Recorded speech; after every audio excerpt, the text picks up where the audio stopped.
ትንሣኤሽን ያሳየን ያሳየን ትንሣኤሽን ያሳየን ያሳየን ውዴታ ኢትዮጵያ አገር እግዚአብሔር ትንሣኤሽን ያሳየን ውዴታ ኢትዮጵያ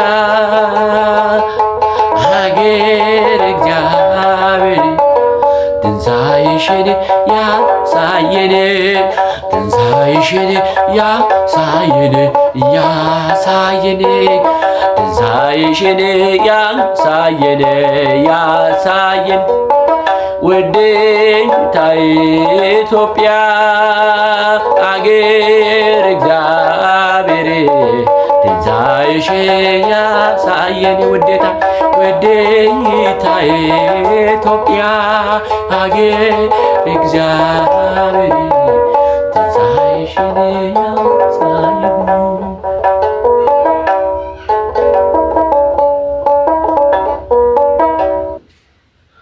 Maqaa Abbaa kan Ilmaa kan Hafuura Qulqulluu Waaqayyo tokko አሜን። በስመ አብ ወወልድ ወመንፈስ ቅዱስ አሐዱ አምላክ አሜን። Maqaa Abbaa kan Ilmaa kan Hafuura Qulqulluu Waaqayyo tokko አሜን። አሜን። kabajamtoota fi jaalatamtoota maatiiwwan Waaqayyoo ijoollee haadha teenya qulqulleettii dubaroo Maariyaam kabajaa fi gargaarsa ergamtootaatiin marfamtanii kan jirtan hundi keessaniyyuu maqaa Waaqayyootiin nagaa sin gaafannaa akkam jirtu akkam yoo nageessan akkam turtan ameen galateeffamuun amala isaa kan ta'e Waaqni Abbaa keenya Fayyisaan keenya Yesuus Kiristoos maqaan isaa kan galateeffamee fi kan kabajamee nuuf haa ta'u ameen. Egaa akka fedhaa fi jaalala Waaqayyootti guyyaa waqtawaa ilaallee sagalee Waaqayyoo jecha Waaqayyoo ni baranne jechuudha. Waaqayyo gooftaan kan nu gargaaree fi yeroo hunda kan nu deeggaree nuuf haa ta'u. Egaa obboleewwan keenya akkuma beekamu guyyaa Hagayya bultii tokko haga Hagayya 16tti soomiin filsataa yookaan immoo soomiin haadha teenya qulqulleettii dubaroo Maariyaam ni eegala jechuudha. Kanaaf nutis immoo waa'ee soomii xiqqoo ilaallee soomii jechuun maal jechuudha? Soomiin maaliif fayyada? Akkasumas immoo soomiin kun soomii labsiiti moo kan jedhu gargar baafannee deemuun dirqama gati ta'eef obboleewwan keenya hundi keessaniyyuu viidiyoo kana share, like, copy gochuu keessan maqaa Waaqayyootiin hin dagatinaa isiniin jenna. Kallattumaan gara barumsa keenya deemna jechuudha. Egaa jalqaba soomii jechuun maal jechuudha yoo jenne of dhorkuu yookaan immoo wanta nuuf hin eeyyamamin irraa yeroo muraasaaf daqiiqaa muraasaaf of dhorkuu jechuudha. Lammaffaan immoo soomii filsataa jedhu maal jechuudha? Soomiin filsataa jechuudha. Filsata jechuun akkuma hiikkatti soomii haadha teenya qulqulleettii dubaroo Maariyaam jechuudha. Ol ba'uu ishee guyyaa isheen akkuma ilma isheetti guyyaa sadiin boodatti ol ba'uu ishee karaa samiitti ol ba'uu ishee guyyaa ittiin yaadannuudha jechuudha. Soomiin kun egaa kan soomamu Hagayya guyyaa tokko yookaan immoo Hagayya tokko kaasee haga guyyaa 16tti jechuudha kan soomamu. Guyyaan 13 Dabra Taaboris jidduu keessanii jira jechuudha. Olumatti guyyaa 16 jechuudha kan soomamu. Soomiin kun maaliif soomama yoo jenne soomii haadha teenya qulqulleettii dubaroo Maariyaam ol ka'u ol ba'u ishee ol baate jirti jennee yookaan immoo ergatii ishee kan yaadannuudha jechuudha maatiiwwan Waaqayyoo. Kanaaf soomii kana sirrittiin kan soomnu kanaafidha jechuudha maatiiwwan Waaqayyoo. Egaa soomii kana yoo soomnu soomii haadha teenya qulqulleettii dubaroo Maariyaam yookaan immoo filsataa jennee namoonni baay'een sa'aatii hedduu mana kiristaanatti kan dabarsanidha maatiiwwan Waaqayyoo. Soomii kana keessatti maaliif soomama jennu haadha teenya qulqulleettii dubaroo Maariyaam akkuma ilma namaatti lafa kanarra erga jiraatteen boodatti waggaa 64tti biyya lafaa kanarraa ni boqotte jedha. Erga isheen boqotteen boodatti garuu duuka bu'oonni Waaqayyoo haadha teenya qulqulleettii dubaroo Maariyaam awwaaluuf yeroo deemanitti yeroo isaanii awwaaluuf deemanitti Yuudoonni itti miqqanyaanii isheen akkuma ilma ishee ni kaati nuun jedhanii nu gooyomsanii. Kanaaf reenfa yookaan immoo foona haadha teenya qulqulleetti dubaroo maaramii kana jechuudha yaa gubnu jedhanii walirratti mari'atan yoonyun duuka boonni jechuudha. Yeroo kanatti duuka boonni waaqayyoo isaan yeroo awwaaluuf deemanitti yuudonni kun baay'ee irratti mari'atan. Yuudonni kun irratti mari'atan maatiiwwan waaqayyoo maal jedhanii isaan jalaa fuune yaa gubnu jedhanii too. Namichi Toofoliyoos jedhamu tokko humna qaba baay'ee qaamni isaa guddaadha akkasumas immoo yeroo sanatti waan itti fakkaatu hundumtuu isaan ta'a itti fakkaata ture. Yeroo kana foon haadha teenya qulqulleetti dubaroo Maariyaam humnaan fuudhuuf ol ba'e. Yeroo inni algaa yookaan immoo siree foon haadha teenya qulqulleetti dubaroo Maariyaam irra jirtu yeroo seenee harkaan tuqutti ergamaan guddichi harka isaa sana siruma sana irratti hambise jedha maatiiwwan waaqayyoo. Harka namicha Toofiliyoos jedhamu kana siruma isaa irratti hambise jechuudha. Ilaala maatiiwwan waaqayyoo. Nuti jireenya keenya keessatti qaaman guddoodha jennee nuti jireenya keenya keessatti nama guddaadha jennee humna qabna jennee wanta waaqayyoon morminu tokko hin qabnu maatiiwwan waaqayyoo. Maaliif? Waaqayyoon hunda danda'aadha. Waaqayyoon abbaa humna hundaati. Humna kanas nurraa fudhachuu danda'a gati ta'eef. Namicha kana harka isaa algaa irratti isaa hambise. Haati teenya qulqulleetti dubaroo Maariyaam garuu namicha kana deebiseef jettee ni kadhatte jedha. Gaarummaa ishee ilaala. Isheen haadha jaalalaa kan jedhamteef kanaaf, haadha dhiifamaa kan jedhamteef kanaaf, haadha araaraa kan jedhamteef kanaaf ilaala maatiiwwan waaqayyoo. Egaa namicha kanaaf ni kadhattee jedha. Maaliif namichi kun garuu ishee miidhuuf yeroo dhufutti isheen garuu harka kana deebisiif jettee ni kadhatte jedha maatiiwwan waaqayyoo. Yeroo sanatti namichi kunaaf harki isaa deebi'ee jiilee namichi kun kara mana isaa deeme. Ilaala. Yeroo kana ergamtoonni waaqayyoo foon haadha teenya qulqulleetti dubaroo Maariyaam fudhatanii gara samiitti ol baasan jedha maatiiwwan waaqayyoo. Gara samiitti ol baasan jedha. Egaa hagayya bultii tokko kaasanii duuka boonni soomii haadha teenya qulqulleetti dubaroo Maariyaam kan soomanidha jechuudha.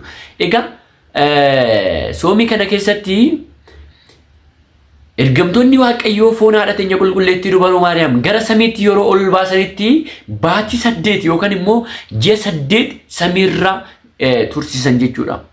Waaqayyoon samiirra ji'a 8 tursiise. Yeroo kana duuka boonni waaqayyoo ol ba'u haadha teenya qulqulleetti dubaroo Maariyaam osoo hin taane haadha teenya qulqulleetti dubaroo Maariyaam akkamiin awwaaluu qabna jedhanii yeroo hunda kan kadhatan ture.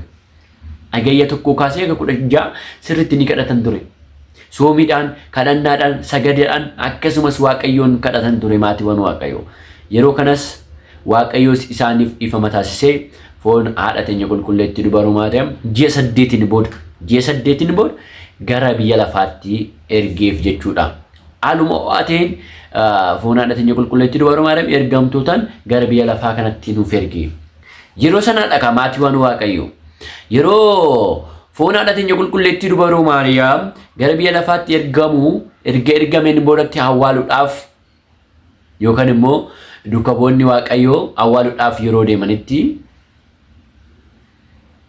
awwaaluudhaaf deemanitti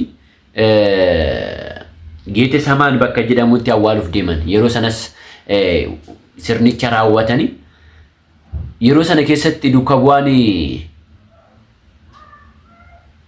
Toomaas hin turre. Inni barsiisaa biyya Hindii deeme barsiisuudhaaf jechuudha. Sagalee waaqayyoo barsiisuudhaaf kara biyya Hindii deeme ture yeroo sanatti jechuudha.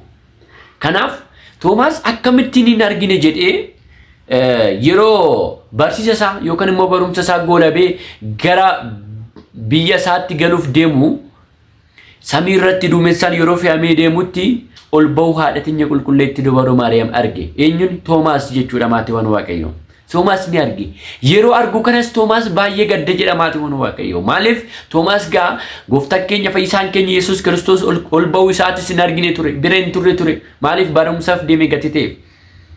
Bira hin turre. Ammas akkamittiin ana na dhorkanii, ana akkamittiin na dhoksanii, amma yeroo inni samii irratti argu baay'ee maatiiwwan waaqayyoo. Maaliif? Haadha teenya qulqulleetti dubaroo Maariyaam ol ba'uu ishee yeroo argutti ani kan gooftaa Yesuus Kiristoos hin argine kan keetis hin arguu fi maaliif akkas ta'a jedhee baay'ee aare ture. Samiirra of darbachuuf ka'e. Toomaas inni saati teenya qulqulleetti dubaroo Maariyaam hin gaddiini ati carraa qabeessa jetteen. Ati carraa qabeessa hin gaddiini. Ol ba'uu koo si qofatu argee jetteen maatiiwwan Waaqayyo. Duuka boota keessaa ol ba'uu koo si qofatu argee ittiin jette. Ilaalaqa. Ol ba'uu koo si qofatu argee yeroo jettuuni Toomaasis maal jedhe maatiiwwan Waaqayyoo eeshaadhatu jedhe yeroo kanatti haati teenya qulqulleetti dubaroo Maariyaam uffata diimaa yookaan immoo kan ittiin gannazan haadha teenya qulqulleetti dubaroo Maariyaam ragaa akka ta'uuf Toomaasiif kennite. Toomaasiif laatte. Toomaasis immoo ergaa haadha teenya qulqulleetti dubaroo Maariyaam irraa fudhatee kara biyya isaa imale. Yeroo kara biyya isaa imalutti Toomaas biyya isaa imalee yeroo achi ga'utti duuka boota ni gaafate jedha maatiiwwan Waaqayyoo. Foon haadha teenya qulqulleetti dubaroo Maariyaam eessan gootan jennaan duuka boonni Waaqayyoo awwaalleerraa jedhanii itti himan. Awwaaltaniirtu maaliif akkamittiin ani osoo hin jiraatin yeroo hunda yeroo gooftaan keenya fayyisaan keenya Yesuus Kiristoos awwaalamu sadii hin turre bira ammas immoo akkamittiin akkas gootan jedhe. Eenyuun Toomaas garuu inni ni beeka ture isaan gaafachuuf. Isaan immoo duuka boonni Waaqayyoo maal jedhanii nuti Waaqayyo nu abboome gadi ta'eef nuti awwaalleerra jedhanii. Ngooyoomina jedhanii Toomaas. Ngooyoomina haati teenya qulqulleetti dubaroo Maariyaam du'aa kaatee jirti. Ani yerooni barumsa gara biyya Hindiitti yeroon deebi'u duumessaan yeroo fe'amee dhufutti haadha teenya qulqulleetti dubaroo Maariyaam nan argee jedhe maatiiwwan Waaqayyoo. Nan argee. Yeroo kanatti haadha teenya qulqulleetti dubaroo Maariyaam yeroo argutti isheenis immoo ragaaf akka ta'u duuka boota isaaniitiif akka ibsuuf isheen kinoo kirrii kana yookaan immoo uffata kana gannati kan ittiin gannazamte naaf ergite naaf kennite kinoo kana fudhadhaa jedhe. Duuka boonni Waaqayyoos waadaa haadha teenya qulqulleetti dubaroo Maariyaam addaan irratan jedha. Bakka 12tti addaan qooddatanii fudhatanii jedha maatiiwwan Waaqayyo uffata ishee san. Kanaafidha jechuudha fakkeenya mana kiristaanaatiin har'aa manni kiristaana keenya kan namaaf qooddu gatii kanaafidha jechuudha maatiiwwan Waaqayyo. Soomin haadha teenya qulqulleetti dubaroo Maariyaam gaa yookaan soomin filsataa kuni maalidha? Tokkoffaa irratti ol ba'uu haadha teenya qulqulleetti dubaroo Maariyaam kan agarsiisudha jechuudha. Haati teenya qulqulleettiin dubaroo Maariyaam akkuma ilma ishee kabajaan ulfinaan magaalaa Yerusaalem ishee haaraa kan jedhamte samii irratti akka ol baate kan nu barsiisedha jechuudha maatiiwwan Waaqayyo. Kanaaf kan nu barsiise, kan nu gorse, kan nutti hime maqaan Waaqayyo gooftaa keenya fayyisaa keenya Yesuus Kiristoos kan galateeffamee fi kan kabajame nuuf haa ta'u.